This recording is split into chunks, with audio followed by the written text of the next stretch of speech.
खुलुमबाय बे समाव बडलेण्ड इंखं टेलिभिजननि स्टुडिअ आं मिथिका नार्जारि दिनै फुंबिलिनि गाहाय रादाबफोराव दङ। 7 अक्ट'बराव सा 385 बिजाथिनो थिसनथाइ होनो लादों आसाम सोरखारा। अरुणाचल प्रदेशआव 12,500 मेगावाट मोब्लिब दिहुननो लानाय एनटिपिसिनि हेंथायै जायगानि रायजो राजानि हेंथा। बिजनी बर' बाजाराव महालया फुजानि मेलाखौ बिथा खालामनानै दुंहाव थासारि। मेघालयआव गोबां अखा हानायनि जाहोनाव गवालपारायाव दैबाना। बर' रेबग्रा जथुमनि 41थि जोनोम सानखौ मुम्बाइआव खुंगोन। भेरगाव जिल्ला बर' थुनलाइ आफादनि बानजायनायाव गुदि फरायसालिनिफ्राय गोजौसिन गेजेरारि फरायसालिनि फोरोंगिरिफोरनि सावराय जथुमा जानानै थाङो। केबिनेट मन्त्रि उरखावगोरा ब्रह्मआ बाक्सायाव गिबि मन्त्रिनि निजुत मयना बिथांखि बेखेवदों। दानिया भिडिअनि आबुं रादाबाव।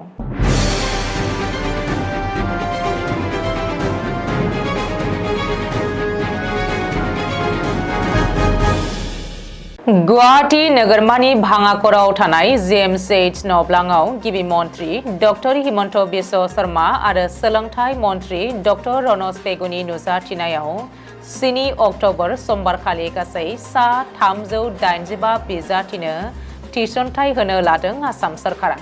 देहा फाहामथाय बिफानाव गासै सा 101 आयुर्वेदिक डाक्टार, पलिटेकनिक लेक्सारार सा 136, पलिटेकनिक आरो इन्जिनियारिं कलेजाव सा 41नि सेनियर डेमनस्ट्रेटर, 78 एसिस्टेन्ट प्रफेसार आरो गुबुन गुबुन बिफानाव गासै 385 बिजाथिनो समबारखालि फुंनि 15:30 रिंगायाव थिसनथाइखौ गथायनो लादों होननानै मिथिहोदों। अरुणाचल प्रदेशआव आपार सियांग जिल्लानि गेकु गामियाव रोजा रोजा आबादारिफोरा थुबुर जानानै एनटिपिसिनि हेंथायै सोमावसारदों। एनटिपिसिआ 12,500 मेगावाट मोब्लिब दिहुननो लानाय प्रजेक्टखौ हेंथा होनानै गेकु गामियाव सनिबारखालि फुंनि 8 रिंगानिफ्राय सानजौफु 12:30 रिंगासिम धर्ना होनानै एनटिपिसि आरो अरुणाचल प्रदेशनि गिबि मन्त्रि पेमा खान्डुखौ सोंखारिनानै होस्रिखावदों। सियांग इन्डिजिनियास पिपल्स फरामनि गाहाय नेहाथारि दंग लिबाङा खौरांगिरिनि सिगाङाव फोरमायथिदों दि एनटिपिसिनि बे 12,500 मेगावाट मोब्लिब दिहुननो लानाय प्रजेक्टखौ मावफुंनायाव 3 बान्दो लुयोब्ला अरुणाचल प्रदेशनि गासै 600 गामिनि आबादारिफोरा जोबोद खहा जानांगोन आरो मिथिंगायारि बिथिङाव गोबां खहा फैगोन। बेनिखायनो मोनफ्रोमबो गामिनि गावबुरा आरो बयबो रायजो राजाया गिबि मन्त्रि पेमा खान्डु आरो एनटिपिसिनि हेंथायै सोमावसारदों। चिरां जिल्लानि बिजनी दख'रानि बर' बाजार दालाइ आफादनि सिङाव थानाय बर' बाजार महालया कमिटिजों खुंफुंजानाय फुजाजों लोब्बा लाखिनानै खुंजानाय मेलायाव जौनि मेला होनायखौ नुनानै बादा होनाय, मेलायाव जौ लोंनायखौ बादा होनायनि थाखायनो दुथांफोरा बर' बाजार दालाइ दुलाराय बर' फरायसा आफादनि मावख' आरो 2 बिबानगिरिफोरखौ गाग्लोबनाय जाथाया सोराङाव फैदों। बे जाथाया थांनाय सनिबारनि हर 12:30 रिंगायाव जादोंमोन। बे जाथायनि बागै बिजनी दख'रा दुलाराय बर' फरायसा आफाद, बर' बाजार दालाइ दुलाराय बर' फरायसा आफाद आरो ओनसोलनि माहारियारि आफादफोर जथायै फुजा कमिटिखौ लानानै सावरायनायबो जायो। लोगोसेनो बर' बाजार दालाइ दुलाराय बर' फरायसा आफादनि मावख' आरो 2 बिबानगिरिफोरखौ गाग्लोबग्रा दायनिगिरि दुथांफोरखौ थाबैनो हमजोबनो थाखाय दाबि दैखाङो। दैखं खोलानि गवालपारा जिल्ला बेंखनाव दुधनै ओनसोला दैबानाजों भुगिनांदों। आथिखालाव नसुं रायजो मेघालयआव थाद'आ जासे गोबां रोजा अखा हानायनि जाहोनाव हाजोनिफ्राय दुद्रुख्लायबोनाय दैया गवालपारा जिल्लानि दुधनै ओनसोलाव सुबुंनि न' बां आरो लामा सामायाव दैबाना जायो। बे मिथिंगायारि अलखद थासारिजों जुजिनो रैखाथिनि थाखाय एनडीआरएफनि जवानफोरा खामानि मावगासिनो होननानै सुलुङाव फोरमायदों। महाराष्ट्रनि मुम्बाइ नोगोरमायाव मुम्बाइ बड' वेलफेयार एस'सिएशननि बानजायनायाव 41थि जोनोम सानखौ बर' रेबग्रा जथुमा खुंहैगोन। मुम्बाइनि आन्धेरियाव थानाय हटेल ग्रेन्डियराव बर' रेबग्रा जथुम आरो मुम्बाइ बड' वेलफेयार एस'सिएशननि गेजेराव फैगौ 2025 मायथाइनि 16 आरो 17 मार्चआव 41थि जोनोम सान फालिनाय सोमोन्दै रबिबारखालि सावरायनाय बे मेलखौ दैदेनदोंमोन बर' रेबग्रा जथुमनि आफादगिरि राजेन बसुमतारिया। जथुमनाय मेलाव मुम्बाइ बड' वेलफेयार एस'सिएशननि बिबानगिरि आरो मावथि सोद्रोमाफोरा गोसो गुदुङै मेलाव बाहागो लानानै बर' रेबग्रा जथुमनि 41थि जोनोम सानखौ खुंफुंनो खोथा होबाय होननानै खोथा होयो। बे सावराय जथुमाव मुम्बाइ बड' वेलफेयार एस'सिएशननि नेहाथारि महन मोसाहारिजों लोगोसे माइकेल स्वर्गियारि, रनेन्द्र बर', रनजित बसुमतारि, देबानन्द बसुमतारि आरो गोबां सोद्रोमाफ्रा बाहागो लादोंमोन होननानै बर' रेबग्रा जथुमनि गाहाय नेहाथारि आनन्दराम औवारिया फोरमायथिहरदों।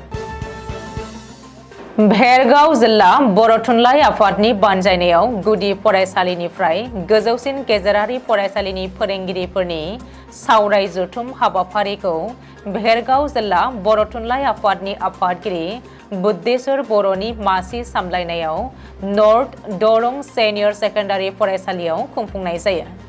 बे हाबाफारियाव मोननै गाहाय आयदाखौ बिथा खालामनानै सानै फुंखा सुबुंफोरखौ हांख्रायनानै गोथौयै सावरायनाय जादोंमोन। बेनिनो आयदा नाम्बार 1नि सावरायनायाव फुंखा सुबुं महरै बाहागो लायो आसाम हादरसा फरायसालि सोलोंथाइ बर्डनि जथाइ नेहाथारि अनुरुपा चौधुरिया।